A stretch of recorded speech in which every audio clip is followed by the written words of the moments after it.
Xu was born in the village of Zujiachao, Dewu County, Hubei. He was the sixth son in a family of 10 children. His father was Xu Zhongben, Xu Zhongben, and his mother is only remembered by her last name, Wu. When Xu Haidong was born, his father recognized that Xu's mother was too old to nurse Xu, and requested that his mother throw Xu in a pond to drown. Xu's mother refused to kill Xu, and recruited her sister-in-law to nurse Xu.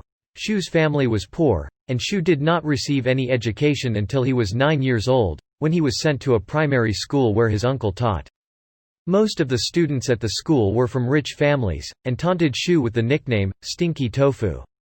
When he was 12, Xu was expelled from school after he injured a rich classmate who was bullying him. Because his parents were elderly, they were unable to support Xu after his expulsion, and he was forced to return home and work at his family's kiln. Xu worked at the kiln for several years. He also raised ducks and worked for periods at a factory to support himself and his family. In 1921, Xu left home and became a professional soldier. After becoming a professional soldier, Xu worked for 6 years in the service of various military forces established by local warlords, and in the Nationalist Army. Xu joined the Chinese Communist Party (CCP) in 1925, and participated in the Northern Expedition. After the Shanghai Massacre of 1927, Xu escaped the Nationalist Army and begun organizing a guerrilla resistance unit in Hubei. In August 1927, Xu led a rebellion in his native district of Wangping known as the Ma Chung Uprising. Xu's uprising was one of the Autumn Harvest Uprisings, a broader series of peasant rebellions ordered by the CCP Central Committee. Xu was initially joined by 27 local farmers. Xu's first attack was successful in defeating the local militia, capturing local arms and supplies. Forces under Xu rose to 60 men before being defeated by government forces later in 1927. Government forces attempted to capture Xu, but he escaped. In late 1929, Xu joined a group of communist guerrillas active around the Hubei-Henan border area. After joining the Red Army, Xu rose quickly within the military ranks of the Hunan-Hubei Jiangxi Soviet. Xu's first serious injury occurred in 1931, during a battle with nationalist forces, when he was shot twice by a machine gun and put into a coma. Xu was promoted to battalion commander, to regiment commander, to division commander, and by the early 1930s was the commander of the 25th Army. Most of Xu's military activities were within the area of the Dabi Mountains. In 1934, in order to escape Chiang Kai-shek's Fifth Encirclement Campaign, the Communists made the decision to abandon their bases in southeastern China. Beginning the Long March, Xu was ordered to guard the rear of the Communist retreat, but he soon lost contact with the rest of the Red Army after the evacuation began, and he led his forces northward independently. Xu's forces finally evacuated their own base area in September 1934, and reached the Wei River area, around the city of Xi'an, in June 1935. After arriving in the communist base area of Shaanxi, Xu was named the commander of the 15th Army Corps. By the end of the Long March, the nationalists were offering $250,000 silver for Xu's assassination. In February 1936, Xu and Liu Zidan, who was killed in the operation, led 34,000 communist guerrillas into southwestern Shaanxi, which was ruled by a nationalist-aligned warlord, Yan Qishan. After entering Shaanxi, Xu's forces enjoyed massive popular support, and, although they were outnumbered and ill-armed, succeeded in occupying the southern third of Shaanxi in less than a month. Xu's strategy of guerrilla warfare was extremely effective against, and demoralizing for Yan's forces, who repeatedly fell victim to surprise attacks.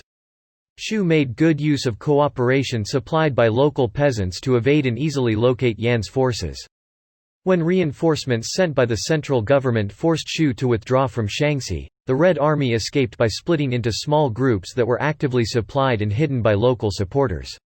Yan himself admitted that his forces had fought poorly during the campaign. After the Communists' retreat from Shaanxi, nationalist forces remained in Shaanxi to deter further guerrilla activity. In 1936, Xu met the American journalist Edgar Snow, who visited Yan'an to interview notable communist commanders. In his book, Red Star Over China, Snow wrote that, among the communists in Yan'an, none were more famous or mysterious than Xu Haidong. Mao Zedong once said, "Among the Chinese revolutionaries, no one has shed more blood than Shu Haidong's family," claiming that during the nationalists' communist suppression campaign, 66 of Shu's family members were killed by a nationalist policy of exterminating Shu's clan. After the outbreak of the Second Sino-Japanese War, 1937–1945, Shu was named commander of the 344th Brigade of the 115th Division of the 8th Route Army. This was effectively a demotion. Shu re-entered Shaanxi in 1937 and participated in the Battle of Pingxingguan, in which a combined nationalist communist force successfully delayed the Imperial Japanese Army from occupying Shaanxi. After the Japanese advanced further into Shaanxi, Shu continued to direct guerrilla operations in the mountainous countryside of Shaanxi and western Hebei. In August 1938 Shu contracted tuberculosis, and was recalled to Yan'an to recover. In September 1939 Shu joined forces under the command of Liu Shaoqi, serving as deputy commander of the new Fourth Army in central China, just north of the Yangtze River. Shu was successful in containing Japanese forces active in central China, contributing to communist attempts to establish an anti-Japanese base area in eastern Anhui. After a series of military victories in central China, Shu's tuberculosis became seriously debilitating, at one point putting Shu into a coma for 3 days, and he was forced to retire from fighting on the front lines in 1940. Shu spent the rest of his life recuperating from his tuberculosis. When the Chinese Civil War resumed in 1947, Shu was assigned to organize the Red Army's logistics, but was unable to complete the assignment owing to his medical condition. In 1955 Shu was one of 10 officers awarded the rank of Senior General, or Da Zhang, the first time that the rank of Senior General was established.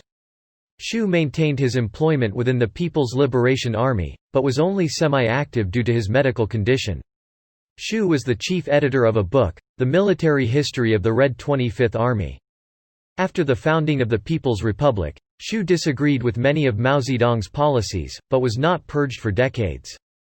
In the 1959 Lushan Conference, Shu sided with Peng Dehuai in opposing Mao's Great Leap Forward, an economic program that caused a man-made famine in which tens of millions of people starved to death. Peng was purged for opposing Mao's economic policies, but Shu survived. In 1966, Shu again opposed Mao's radical policies at the beginning of the Cultural Revolution. Shu especially disagreed with Mao's practice of attacking career party members with long histories of supporting the party and the army. In spite of his opposition to the Cultural Revolution, in April 1969 Shu was promoted as a full party representative during the 9th National Congress of the Communist Party of China. After the 9th Congress, Shu's opposition to the Cultural Revolution was recognized by China's radical Maoists. On October 25, 1969, Shu was purged as an anti-party element, and he and his family were forcibly expelled to Zhengzhou, Henan. The followers of Mao Zedong, Lin Biao and the Gang of Four, allegedly directed the purging of Shu.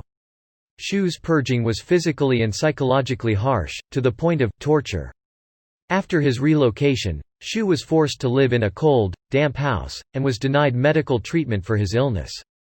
Shu died several months after being purged. On March 25, 1970, Shu was posthumously rehabilitated by Deng Xiaoping on January 25, 1979. He was one of 8 senior military officers purged during the rule of Mao Zedong who were rehabilitated after Deng came to power.